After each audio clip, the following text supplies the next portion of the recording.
हे friends, welcome back. आज इस video में हम लोग दीपक स्पिनर लिमिटेड के बारे में बात करेंगे कि कंपनी का Q4 रिजल्ट कैसा है और कंपनी के करंट चार्ट पैटर्न के हिसाब से कंपनी के शेयर को हमें खरीदना चाहिए, बेचना चाहिए या होल्ड करना चाहिए। अगर आप स्टॉक मार्केट में नया है, फंडामेंटल एनालिसिस को सीखना चाहते हैं, जानना चाहते हैं किसी भी ऑनलाइन पोर्टल से कैसे कंपनी के फाइनेंशियल स्टेटमेंट को निकाल के सही तरीके से पढ़ा और इंटरप्रेट किया जाए, तो वीडियोस का प्लेलिस्ट ऊपर आई बटन पे दिया हुआ है, आप जाके वो वीडियोस देख सकते हैं। और अगर आपके पास कोई भी डीमैट और ट्रेडिंग अकाउंट नहीं है या आप जानना चाहते हैं मैं कौन सा पर्सनली डीमैट और ट्रेडिंग अकाउंट यूज करता हूं, तो लिंक नीचे डिस्क्रिप्शन पे दिया हुआ है, आप जाके वहां से एक अकाउंट ओपन कर सकते हैं। तो चलिए सीखते हैं एक साथ।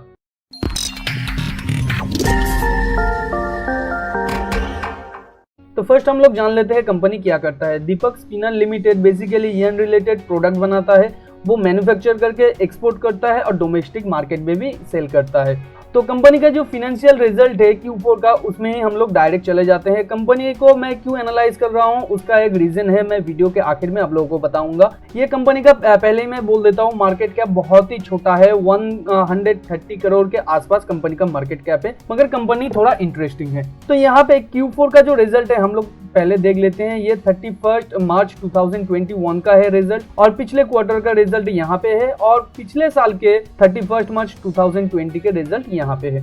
और यहाँ पे क्वार्टर ऑन क्वार्टर अगर रेवेन्यू को देखें तो हाल ही के उतना नहीं बढ़ा है, मगर स्टेबल है। अदर इनकम में भी उतना इंप्रूवमेंट नहीं आया है। अदर इंप्रूवमेंट पिछले क्वार्टर से काफी हद तक कम है, और पिछले साल के हिसाब से यानी ईयर ऑन ईयर के बेसिस पे काफी हद तक कम है। तो टोटल इनकम कंपनी का हो जाता है इस क्वार्टर में 11,189 लाख, जो पिछले साल के मार्च क्वार्टर में था 8,483 लाख, और पिछले क्वार्टर में था 11,988 लाख। तो पिछले क्वार्टर के हिसाब से यहाँ पे देखिए रेवेन्यू थोड़ा कम हो गया है, टोटल रेवेन्यू, और पिछले साल के हिसाब से रेवेन्यू ईयर ऑन ईयर करीबन 20% के आसपास या थोड़ा उससे ज्यादा बढ़ा है। तो यहाँ पे कंपनी का जो अच्छा चीज मैं यहाँ पे बोल रहा था, देखिए यहाँ पे cost of raw materials company ने कंज्यूम किया है 6,929 करोड़ का, जो पिछले क्वार्टर में कंपनी ने 6,362 करोड़ का कंज्यूम किया था। मगर यहाँ पे कंपनी ने जितना रॉ मटेरियल कंज्यूम किया था उससे कम ही कंपनी ने बेच पाया है या यूज कर पाया है, मगर कंपनी ने इतना शॉर्ट जो रॉ मटेरियल कंज्यूम है उसके साथ ही इतना अच्छा रेवेन्यू जनरेट कर पाया है। जहाँ पे पिछले साल का अगर हम लोग कॉस्ट ऑफ रॉ मटेरियल देखें तो 6,240 का था, और वहाँ पे जो चेंजेस इन इन्वेंटरी है यानी कंपनी ने कम बेच पाया था 1,758 लाख का। तो यहाँ पे भी कंपनी का जो रॉ मटेरियल कंज्यूम है उसके हिसाब से कंपनी का ये जो रेवेन्यू है ये जस्टिफाइड है। तो जो देखने का बात है, और एक सिग्निफिकेंट चीज है यहाँ पे फाइनेंस कॉस्ट। कंपनी का फाइनेंस कॉस्ट देखिए पिछले साल मार्च के क्वार्टर में था 198 लाख, और करेंटली इस क्वार्टर में है 107 लाख, और पिछले क्वार्टर में भी 150 लाख के आसपास था। तो क्वार्टर ऑन क्वार्टर बोलिए या year on year quarter on quarter basis पे बोलिए, कंपनी का जो फाइनेंस कॉस्ट है वो धीरे धीरे घट रहा है, यानी कंपनी अपना जो बोरोइंग कॉस्ट है वो धीरे धीरे घटा रहा है, जो कंपनी के फाइनेंशियल हेल्थ को और भी इम्प्रूव कर देता है यहाँ पे। और अगर अदर एक्सपेंसेस को देखें तो कंपनी ने क्वार्टर ऑन क्वार्टर बोलिए या ईयर ऑन ईयर बेसिस पे भी बोलिए, कंपनी ने अच्छे तरीके से एक इम्प्रूवमेंट दिखाया है, मगर यहाँ पे इतना जो अदर्स एक्सपेंसेस है ये बढ़ने का कोई भी रीजन कंपनी ने अभी तक नहीं दिया है। तो टोटल जो एक्सपेंसेस हो जाता है तो पिछले क्वार्टर में था 10,748 लाख का, और करंट क्वार्टर में है 9,904 लाख का, और पिछले साल के क्वार्टर में था 8,497 लाख का। तो पिछले साल के हिसाब से इस साल का जो एक्सपेंसेस है वो ईयर ऑन ईयर बेसिस पे बढ़ गया है, और पिछले क्वार्टर के हिसाब से क्वार्टर ऑन क्वार्टर थोड़ा घट गया है। तो यहाँ पे कंपनी का देखने का जो और एक बात है, देखिए प्रॉफिट बिफोर टैक्स है 1,285 लाख का, और पिछले क्वार्टर में कितना था 1,240 लाख का, और पिछले साल था -14 लाख का। तो यहाँ पे -14 लाख का था पिछले साल में, तो यहाँ पे कंपनी ने नेट प्रॉफिट कमाया था 673 लाख का। तो ये कैसे आया था, देखिए यहाँ पे करंट टैक्स जो है इसमें कंपनी को बेनिफिट मिला था, और डेफर्ड टैक्स जो है इसमें कंपनी को बेनिफिट मिला था। तो एक्चुअल में अगर देखा जाए कंपनी ने ईयर ऑन ईयर बेसिस पे यानी पिछले ईयर के मार्च के क्वार्टर में कंपनी ने कोई भी एक्स्ट्रा जो नेट प्रॉफिट है वो कमाया नहीं था, हालांकि माइनस में ही नेट प्रॉफिट था। मगर इस साल के इस क्वार्टर में अब देखिए 241 करोड़ का करंट टैक्स दिया है, उसके साथ डेफर्ड टैक्स लायबिलिटी भी यहाँ पे ऐड हुआ है, उसके बावजूद भी 934 लाख का कंपनी ने यहाँ पे नेट प्रॉफिट कमाया है। हालांकि अगर हम लोग पिछले क्वार्टर में देखें तो पिछले क्वार्टर से ये कम दिखाई दे रहा है, मगर यहाँ पे पिछले क्वार्टर में आप देखिए पिछले क्वार्टर में 22 लाख का यहाँ पे डिफर्ड टैक्स को माइनस कर दिया गया था, यानी डेफर्ड टैक्स एसेट को ऐड किया गया था, जिसकी वजह से कंपनी का जो नेट प्रॉफिट है वो बढ़ गया था। तो अगर हम लोग शार्प आई से देखें तो क्वार्टर ऑन क्वार्टर बेसिस पे या ईयर ऑन ईयर बेसिस पे कंपनी के जो नेट प्रॉफिट है, नेट प्रॉफिट में अच्छे तरीके से इंप्रूवमेंट आया है यहाँ पे। तो इस हिसाब से कंपनी का जो अर्निंग पर शेयर हो जाता है करंट क्वार्टर में 12.99 रुपीज का, पिछले क्वार्टर में था 13.02 रुपीज का, और पिछले साल के क्वार्टर में था 9.36 रुपीज का। अगर पिछले क्वार्टर से इस क्वार्टर को कंपेयर किया जाए तो लग रहा है यहाँ पे पिछले क्वार्टर में ज्यादा था, मगर इस क्वार्टर में अगर हम लोग यहाँ पे डिफर्ड टैक्स को हटा दे तो इस क्वार्टर में भी मोर देन 14 रुपीज के आसपास इसका बेसिक एंड डाइल्यूटेड ईपीएस हो जाता है।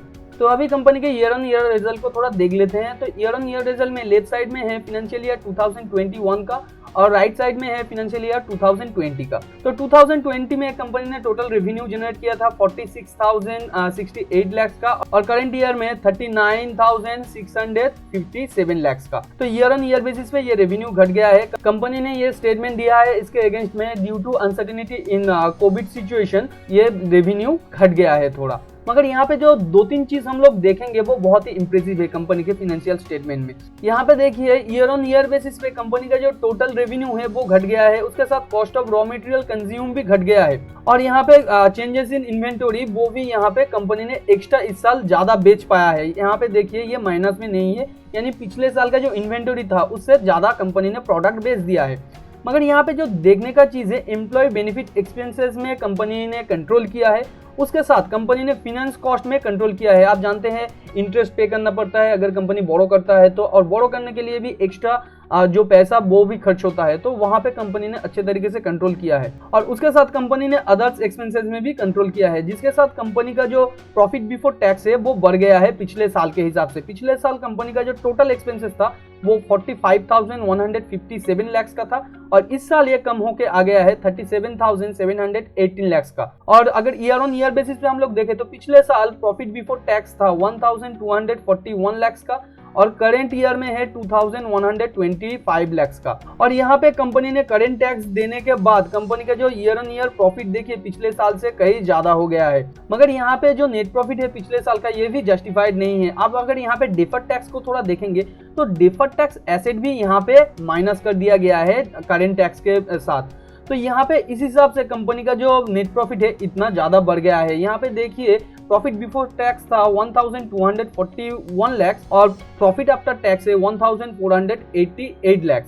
तो ये ज्यादा क्यों बढ़ गया? ये डिफर्ड टैक्स ऐड होने की वजह से। अगर करंट ईयर में देखा जाए तो उतना ज्यादा ऐड नहीं हुआ है, सिर्फ 14 लाख ही यहाँ पे ऐड हुआ है। तो पिछले साल के नेट प्रॉफिट से अगर हम लोग इस साल का नेट प्रॉफिट को कैलकुलेट करें तो एक शार्प आई से देखने से हम लोगों को पता चलता है मोर देन 100% का ये नेट प्रॉफिट के अंदर इंक्रीमेंट है जो कंपनी ने लाया है ईयर ऑन ईयर बेसिस पे। और यहाँ पे जो बेसिक ईपीएस है उसमें भी कंपनी ने इंप्रूवमेंट लाया है। हालांकि कोविड-19 का टाइम चल रहा था, वहाँ पे भी कंपनी ने अर्निंग पर शेयर को इम्प्रूव किया है और उसके साथ पिछले साल के हिसाब से ये करीबन 100 पॉइंट बेसिस पे इम्प्रूवमेंट हुआ है ये। तो अभी कंपनी के बैलेंस शीट के अंदर कुछ की पॉइंट के बारे में बात करेंगे, क्योंकि अगर फुल बैलेंस शीट और कैश फ्लो स्टेटमेंट हम लोग पढ़ने जाए तो वीडियो बहुत ही ज्यादा लंबा हो जाएगा। मैं इस पीडीएफ का लिंक नीचे डिस्क्रिप्शन पे आप लोगों को दे दूंगा, आप वहां से पढ़ लीजिएगा। तो यहाँ पे जो की पॉइंट है, कंपनी ने अपना ईयर ऑन ईयर इन्वेंटोरी को घटाया है जो एक अच्छा बात है कंपनी के लिए। उसके साथ कंपनी ने अपना जो ट्रेड रिसीवेबल्स है वो थोड़ा बढ़ा लिया है, तो ये कंपनी के लिए एक नेगेटिव चीज होता है। और अगर कैश एंड कैश इक्विवेलेंट को देखें तो ईयर ऑन ईयर बेसिस पे कंपनी ने कैश एंड कैश इक्विवेलेंट भी बढ़ाया है। उसके साथ कंपनी का जो बैंक बैलेंस है वो भी काफी स्टेबल है पिछले साल के हिसाब से। इसके साथ अदर फाइनेंशियल एसेट और करंट टैक्स एसेट को मिला के कंपनी का जो करंट एसेट हो जाता है 10,951 लाख का, जो यहाँ पे आप करंट लायबिलिटी के साथ अगर कंपेयर करेंगे तो 7,744 लाख का है। तो अगर कंपनी चाहे तो अच्छे तरीके से करंट लायबिलिटी को कवर कर सकता है। उसके साथ कंपनी के लायबिलिटी सेक्शन में दो जो इंपॉर्टेंट चीज देखने के लिए है वो है कंपनी का बोरोइंग कंपनी ने ईयर ऑन ईयर बेसिस पे मोर देन 35% तक घटाया है लॉन्ग टर्म बोरोइंग को, और जो शॉर्ट टर्म बोरोइंग है शॉर्ट टर्म बोरोइंग को भी मोर देन 30% तक कंपनी ने घटाया है।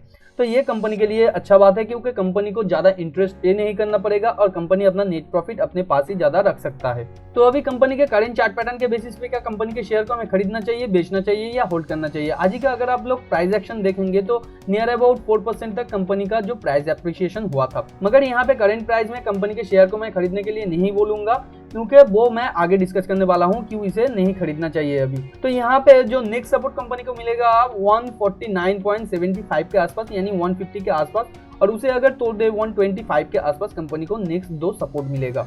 तो मेजर सपोर्ट जो करेंटली है वो 166 के आसपास है। मगर हम लोग अगर कंपनी के वीकली चार्ट को देखें तो वीकली चार्ट में भी हम लोगों को ये पता चल जाता है कंपनी को क्यों करंट सिचुएशन में हम लोगों को नहीं खरीदना चाहिए।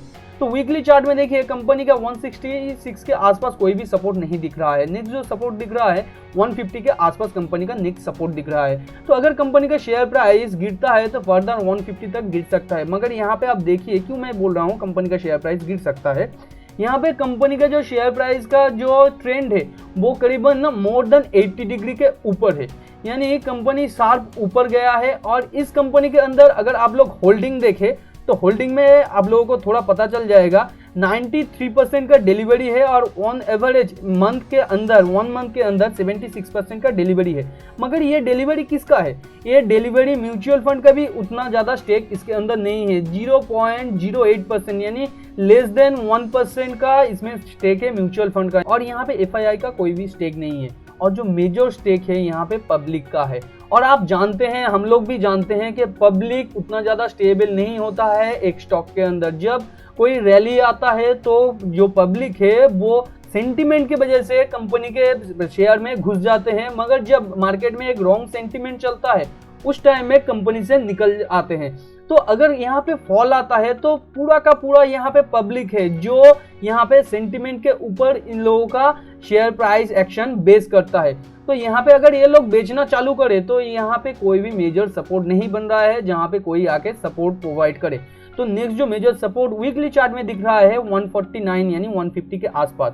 और अगर मंथ ऑन मंथ के चार्ट में हम लोग देखें तो यहाँ पे भी नियरली कोई भी सपोर्ट नहीं है। कंपनी का जो ऑल टाइम हाई था पिछला 125 के आसपास वही उसका नेक्स्ट सपोर्ट बन रहा है, उसके ऊपर कोई भी सपोर्ट नहीं है। तो इसकी वजह से कंपनी को मैं करंट प्राइस एक्शन के बेसिस पे खरीदने नहीं बोलूंगा, क्योंकि अगर कंपनी के अंदर कोई भी रिट्रेसमेंट आता है उसके बाद कंपनी इस तरीके का कोई भी फॉर्मेशन बनाता है 1 डे के चार्ट में, तो ही मैं इसमें स्विंग ट्रेडिंग का अपॉर्चुनिटी देख पाऊंगा। मगर लॉन्ग टर्म के लिए मैं अभी इस शेयर में एंट्री नहीं करूंगा। हालांकि यहाँ पे जो इन्वेस्टर इन्वेस्ट कर रहे हैं या जो ट्रेडर यहाँ पे ट्रेड कर रहे हैं उनका यही मोटिव है, आने वाले टाइम पे मार्केट और ओपन होगा तब इस यार्न का डिमांड बढ़ेगा, उसके बेसिस पे कंपनी को यहाँ पे खरीद रहे हैं। मगर जब ओवरऑल मार्केट में एक नेगेटिविटी आएगा, निफ्टी के अंदर एक नेगेटिविटी आएगा, तब कंपनी का शेयर गिरने ही वाला है। क्योंकि आप देख सकते हैं ये जो कंपनी का रैली है एक कुछ ही दिनों के अंदर आया है, यानी विद इन 1.5 मंथ्स के अंदर कंपनी के अंदर इतना ज्यादा रैली आया है। उससे पहले कंपनी का शेयर प्राइस लगातार एक डाउनफॉल में ही था। तो मुद्दा बात यह है, ओवरऑल कंपनी का फंडामेंटल अच्छा है, कंपनी का Q4 रिजल्ट भी अच्छा आया था, ईयर ऑन ईयर रिजल्ट भी अच्छा आया था। मगर यहाँ पे करंट प्राइस के बेसिस पे हम लोग नहीं खरीदेंगे, इसको थोड़ा रिट्रेस करने की कोशिश करने देंगे। जब ये रिट्रेस करके ऊपर जाने की कोशिश करेगा तब हम लोग यहाँ पे स्विंग ट्रेडिंग का अपॉर्चुनिटी देखेंगे। और अगर कंपनी के अंदर मेजर कोई फॉल आता है वीकली चार्ट में या मंथली चार्ट में, उसके बाद कंपनी का शेयर प्राइस रिट्रेस करता है, तो तब हम लोग इस शेयर को लॉन्ग टर्म के लिए खरीदने की कोशिश करेंगे। मगर करेंटली ह्यूज पब्लिक होल्डिंग होने की वजह से हम लोग इस शेयर के अंदर एंट्री नहीं करेंगे। इसके साथ और एक इंपॉर्टेंट अनाउंसमेंट है, जो लाइव मार्केट के दौरान हम लोग नए नए एनालिसिस करते हैं वो आप लोगों के साथ शेयर नहीं कर पाते हैं, क्योंकि एक वीडियो को बनाने के लिए बहुत टाइम लग जाता है। तो इसकी वजह से हम लोगों ने नया टेलीग्राम चैनल को ओपन किया है, जहां पे रोज ही हम लोग बहुत सारा एनालिसिस देते हैं।